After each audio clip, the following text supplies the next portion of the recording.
ninja. Yeah, man. So you're on a mission, bro. I'm on a mission to make this country better than it has been for years, and using what I know best, which is video media. You know, spreading the message and figuring out a way. Though I don't have all the answers, figuring out a way to open that conversation and figure out what we can do to make it better. Outstanding, man. Shit, hell, I like that, Austin. I like that. I see why we get along, man. There's similarities in our existence. Oh yeah, and I absolutely love what you're doing over there, Yeah. and being able to actually ask a question and not just be berated with insults and have you go, hey, like if you don't understand what I'm saying, here's a source to check it out or something like that, and that's exactly what we need right now. Yeah. So many people are undereducated or just completely turning the blind eye to everything going on and pretending like, there's not an issue that needs to be addressed. Right. And there is a very big issue. Very, very big issue. So for everybody, let's just give us a quick shout out of what you do and what you're about and all that good stuff. I normally just ask folks to give us a first name, and we've already expressed that. So don't go into great detail about where you are and all that other shit. I'm a type of person, I like security, so yeah. Oh yeah, 100%.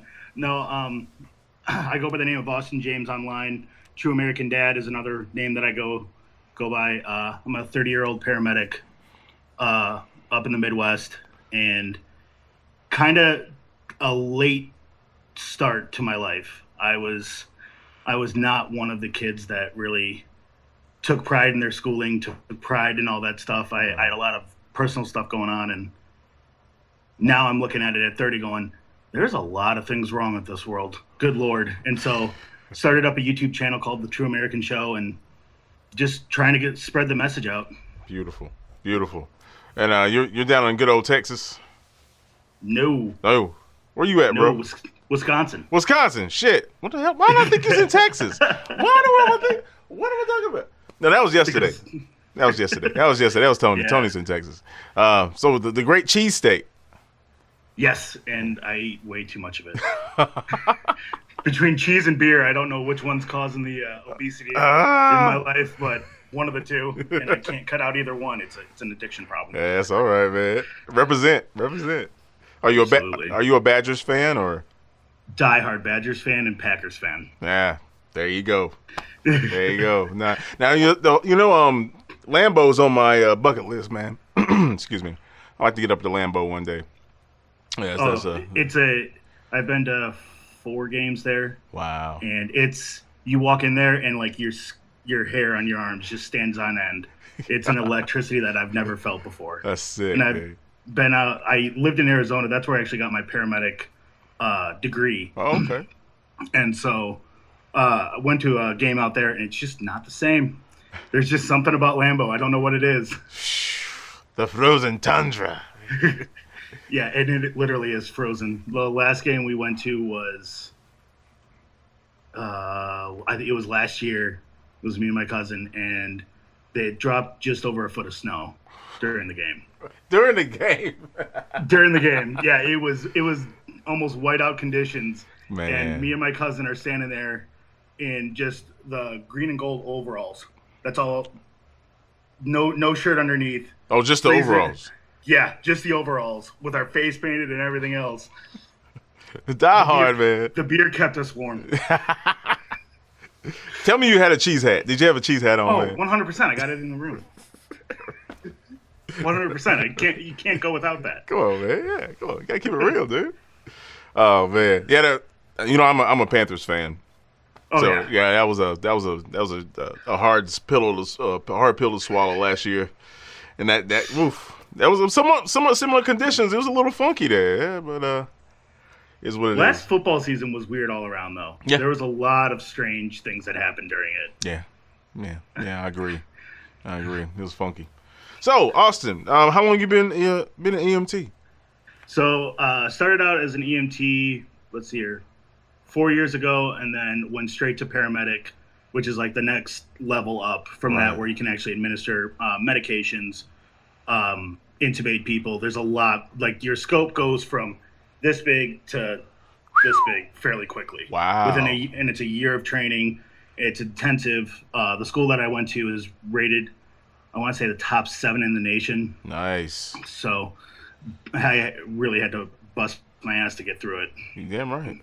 Outstanding. Yeah. Outstanding. Perseverance, man. Oh yeah. Good deal. And it's happy to be doing it, but it's really hard. Like, luckily the place I work, they are very understanding, and especially running a political channel on YouTube. Right. And they were just like, just disassociate yourself, as don't say where you work, all that kind of stuff, and you'll be good. And it's, I try not to post. Initially it was very divisive, commentary, and that's not what we need. No. We definitely don't need that. And so it was, I kind of talked with my wife a little bit, and she was like, well, maybe you need to take the message, because prior to becoming an EMT, I actually worked at a coffee shop that really brought out that caring side of me that I didn't even know I had. And and kind of pushed me into the, into the world of medicine, so to speak, because it's helping people. Yeah. And so she's like, maybe you need to go back to your roots with that. And so that's where we're kind of switching it up to right now. Right on, man. It seemed like you took the right choice, man. It seemed like you're passionate about this.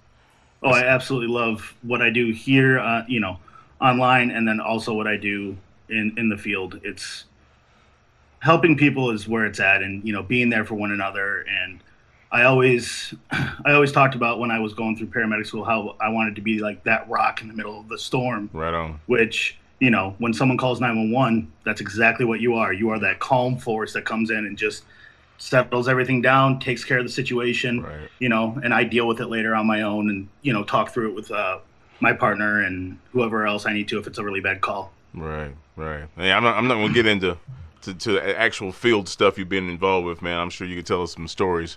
Oh dear Lord! I don't even want to. I can tell you some really funny ones too. Well, give me your funniest. Give me your funniest. Everybody needs a good laugh. Let's see here. I'd have to say, my funniest experience so far would probably be the time that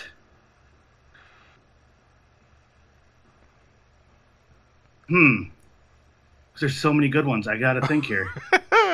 Oh man, because we just had one the other day that just I was in tears laughing so hard. Let's do the most recent. That's probably the freshest in your memory. So we actually got called for 2 males that had been pepper sprayed. Ooh, okay, that's popular these days. Yeah. So I immediately am going, I didn't know there was going to be a protest today.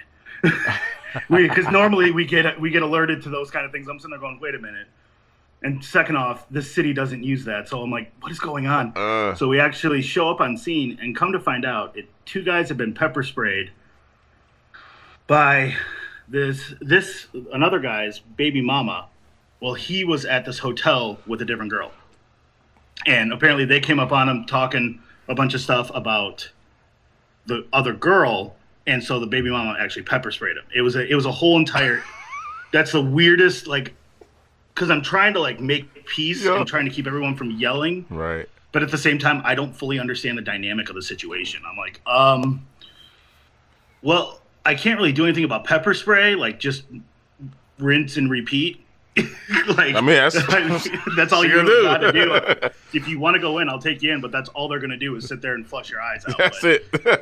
What is going on here at this hotel is my next question. That's what the story is. Yeah, Good and Lord. I wasn't even able to fully understand why, because she's like, "Oh no, we're not together," and I'm like, well, "Then why are you pepper spraying people for him?" "Oh well, no, that's my baby daddy." I'm like, "Okay, but what are you even doing here?" Is my next question. Yeah. Is there? Never mind. I don't. Just rinse, repeat. Sign here. We're good. I'm gonna go back to the station and scratch my head for a couple hours. That's hilarious, man. I can't imagine. I can't imagine. Oh, you run into some funny instances. We have people that are in the middle of having just terrible conditions that, and I always find laughter is one of the best medicines. I firmly believe Absolutely. that. Sure. And so I will do my best to try to make somebody laugh or smile. And we had one guy, we were transporting him, and he's like, "Oh, I remember this neighborhood." He's looking out the back of the ambulance. He's like, "Yeah, this is a really quiet neighborhood." And I look out the back window, and one side of the street is houses, and the other side is cemeteries. And I'm like, "Well, at least half the neighborhood's quiet." Right. And he died laughing. And he's like, "That, I needed that. good. Man. Thank you so much." That's pretty good, man. Austin got jokes. For all the time, I have to. That's funny, man. It's funny. What's your philosophy on life, bro? I think philosophy on life is honestly love all, serve all is one of the big ones that I run by. And life is really what you make it. If you put that hard work in and you really, buckle down, you can do anything you want. But don't forget to take people with you. Don't forget to look out for one another at the same time. Mm-hmm. Don't become selfish. Get that tunnel vision. That's one of my biggest things is don't get tunnel vision and forget everyone around you. Man, that's some good stuff right there, man. Why can't our political parties understand that situation? They're so dug in. They are. They're so dug in, and change terrifies them. It really does. Mm-hmm. Change and new ideas. I don't care. I don't want to go in full bashing, but I don't care what the Democratic Party says. They're not willing to change. No, they're willing to pander for the short period of time that they need to, but they're not willing to change. And the GOP makes it evidently clear that they're not willing to change, that they like where they're at. That's one of the reasons I'm a firm believer in term limits. I don't understand why Congress is a career. I will never understand that, and I think that needs to change completely. Heck yeah. That blows my mind, dude. I think you commented on that post on TikTok about term limits. I mean, a lot of people on that feed said 8 years. 8 years tops. And that's where I'm at. You get 2 terms of 4 years, and that's it. If you can't do what you need to do in that time, then you didn't do anything. You didn't do anything. But you're sitting there with people in there for 40, 50 years that haven't done anything. Like, it shows that they're, I think if we limited the amount of time that you have to do something, either if you do something super negative, it's not going to take a very harsh effect and a very lasting effect. Mm-hmm. And at the same time, it'll push you to push through what you and in making sure that you're at the ground level and talking with the people that voted for you. Right. I don't see that. I rarely see that. Connect on Twitter all you want. That's fine. But until you're face to face with somebody, you're not going to, get that true emotion that they're feeling behind, the problems that they're going through and the things that you can fix. That's so true. Man, what did you run into when you were working at the coffee shop, man? It changed your persona, dude. You sound like a Dalai Lama right now, man. Oh, dear Lord. Don't give me that. That ego doesn't need to get any bigger at this point. Barely fits the doorway as it is, and I live in an old school. There are big doorways. It was just taking that philosophy that everyone's going through something. You don't know what they're going through, and you're just getting a snapshot of what they're going through. So instead of taking what they're going through, and if they give out negativity or anything else, taking what they're going through and taking it to heart, instead, why don't you take that, 30 seconds to 2 minutes and brighten their day? Right. And, we forget about that so much. I tell everybody I can, pay a compliment to somebody you don't even know today. Walking through the store, just be like, "I really like your hair." Or, "Dude, that shirt is hysterical." And I do it every time I go out. I make a point of it to make sure that I'm complimenting somebody every single day. I know, man. Where's the live by? You got to spread that happiness. No, there's no happiness anymore. Everyone's so dug in. Yeah. Oh my gosh, it drives me nuts too, and especially now, like, really starting to educate myself on the political side, and starting to educate myself on history that I didn't know. Mm-hmm. Yeah, people are so hell-bent on staying in there. I have to stay inside my party and stay inside my lane. No, branch out. Don't be afraid. Yeah. And don't be afraid, if something is making you think, don't address it with negativity. Open your mind a little bit. Yeah, I mean, seriously. I mean, you have nothing to fear, folks. Having an open mind is nothing. There is nothing bad about it. Right. You know, if it's something you don't agree with, you don't agree with it. If it's something you do agree with, and either way, take that time to figure out what you need to learn about it. Right. Right. Nobody, and that's one of the reasons why I love your channel, dude. Oh my gosh, so much knowledge. Appreciate and it, also man. a lot of sass. It's great. It's so great. I gotta do it for the people, man. I gotta do it for the people, dude. It's absolutely one of my favorite things, especially when you get that old cartoon sound going. Oh yeah. Oh, dude, at the minute I hear that and I see it's yours, oh, I know it's gonna be great. I get inspired. I get inspired. You see the comments. I mean, oh yeah. How can you not? You either get inspired or you get fired up. One of the two. Yeah, that's so great. I appreciate that, man. I have fun with it, dude. I couldn't do it that much in the classroom. I have fun with it. It's fun. I actually saw. I was just actually watching a couple of the. I was just scrolling through TikTok right before we got here, and I was like, "Does he need my email?" And I think that's what you meant by expertise was email. Like after scrolling back, I'm like, "Oh, he probably meant email," and I'm one of those guys that just is. Nah, that was totally on me, bro. We were communicating. And I was like, yeah, cool. All right, well, I'll hit you up. Blah, blah, blah, blah, blah. Fuck, where's the email? I'm scrolling like, oh shit, damn it, Austin, I forgot to ask you for the email. But and so I actually saw one that it was from a couple days ago, and I thought maybe it's a good talking point, especially for two people that have very very different backgrounds. I can guarantee it at this point, you know. Which I was talking with my uncle real quick. Talking with my uncle about you because I was like we were going back and forth, and I was talking with him about the Gadsden flag, which I had been talking to you about. Because he did 18 years in the Marine Corps. Oh.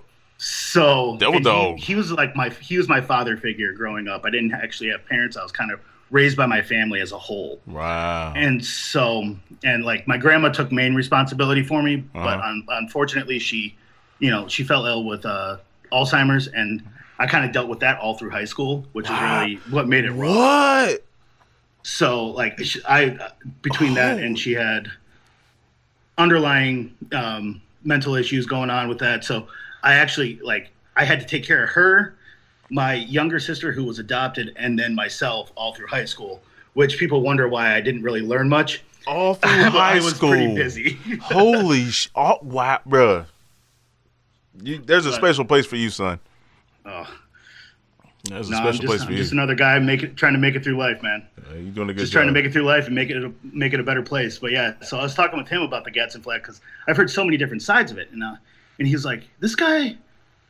He goes, what term did he use? And you said the Navy Jack? Jack, yes, Naval Jack. Yeah.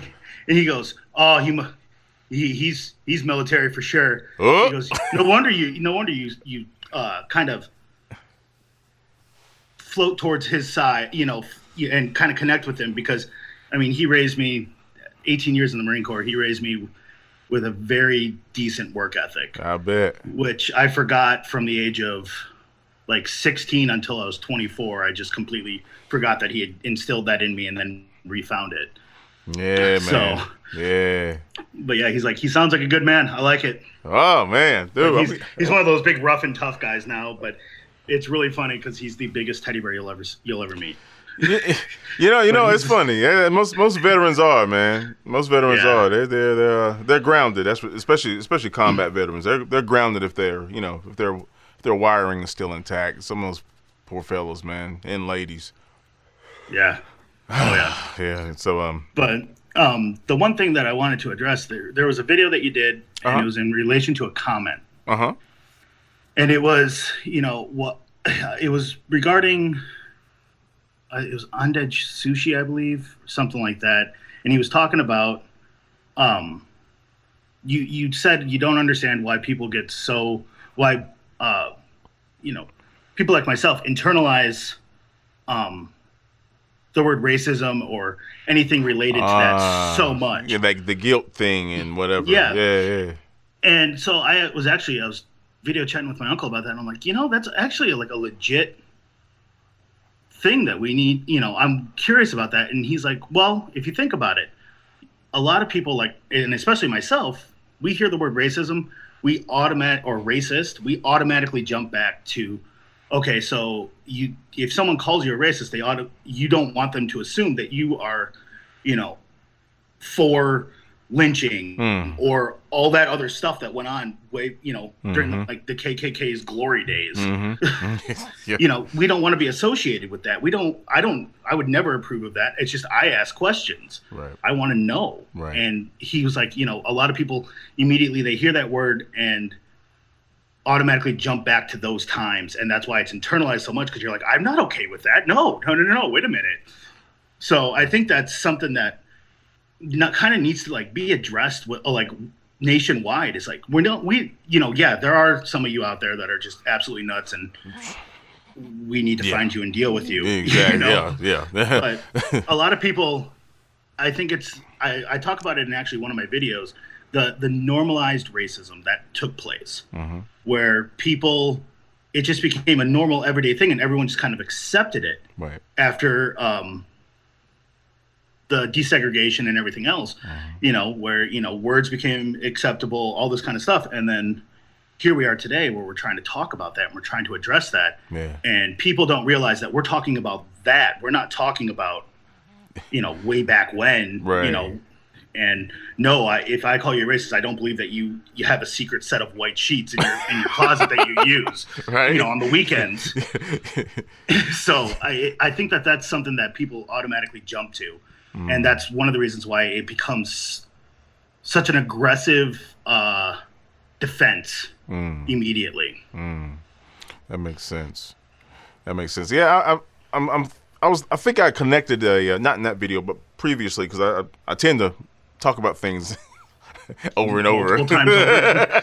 I've noticed that. I'm sitting there watching and I'm like, guys, go back.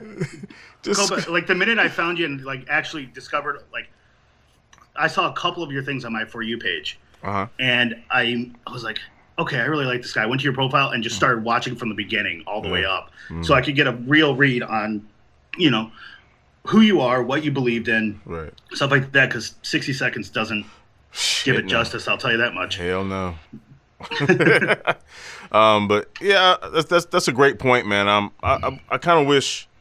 So what I was going to say was there's the stages of grief. And I think, and this has been proven over and over again in experiments through psychology and things of that nature. When people are in some type of norm, right, and they're happy with it, and then something comes along and disrupts everything, especially their thought process, they automatically go into what's called the stages of grief. And anger and resentment are one of those stages. And when it's something that's cultural and something that's been spread across, millions of people, basically, because this is a big country, it takes a really long time to, first and foremost, start communicating with one another about something as sensitive as quote unquote racism, and the cultural norms that came with it, as you mentioned. It's just we have to deal with this conversation like we're dealing with the stages of grief with a loved one. Because that's the only way we're actually going to listen. Because you'll listen to somebody who's grieving. I mean, that's somewhat of some just basic human decency. You just listen to somebody as they grieve and they're expressing pain about something that upset them, to that degree, and if we can just listen more and communicate more and try to work things through, especially via our words. I think we'll get to where you and I are trying to get to much quicker. Yeah, and it's opening those lines of communication, and it's not meeting it with immediate negativity. And that's one of the reasons why I tend to make videos to ask questions versus typing, because typing, you can read words, but you have no idea the tone, the inflection behind it. And so somebody could be asking a legitimate question and it sounds sarcastic via, when you look at it. So I'm like, nope, let's make a video. Let's call this out the way it needs to be. Like we're having a conversation face to face. That's the only way to really, I think properly communicate. I agree. Because the human being is so complex. It's hard to get exact with the text. Oh yeah. Limited characters. Oh yeah, and that's the other thing, because like I talk a lot. Yeah. I really do. And so I'm sitting there, I'm like, I can't fit this in however many characters they want to say. And so, people start leaving out words, people start leaving out punctuation, and next thing you know, you have no idea what they're trying to ask, and then you're like, well, this sounds oddly aggressive. Yeah, right. I'm like, why are you coming at me like you don't even know me? Why are you coming at me like this? And so I sit there and I look at it, and I'm like, exactly. I'm gonna make a video. Don't be afraid to make a video. Put your face out there asking a legitimate question. If it's a stupid question, which I find that, I was always told growing up, there's no such thing as stupid questions. Nope. As a paramedic, there is. Well, yes. I can see that. So, but yeah, there's like when it's coming from, from the heart or like legitimate curiosity, mm-hmm.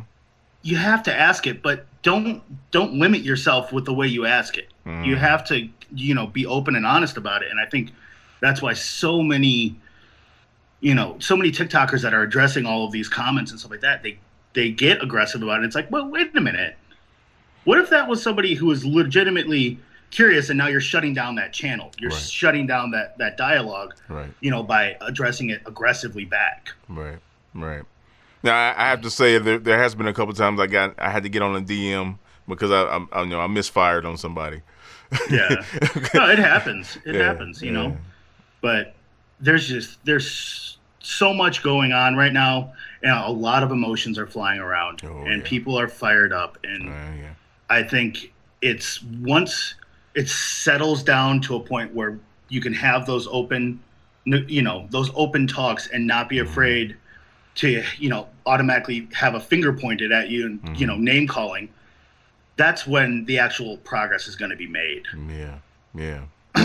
Well said, man. Yeah, absolutely. Ninja warriors, the powers they hold are legendary.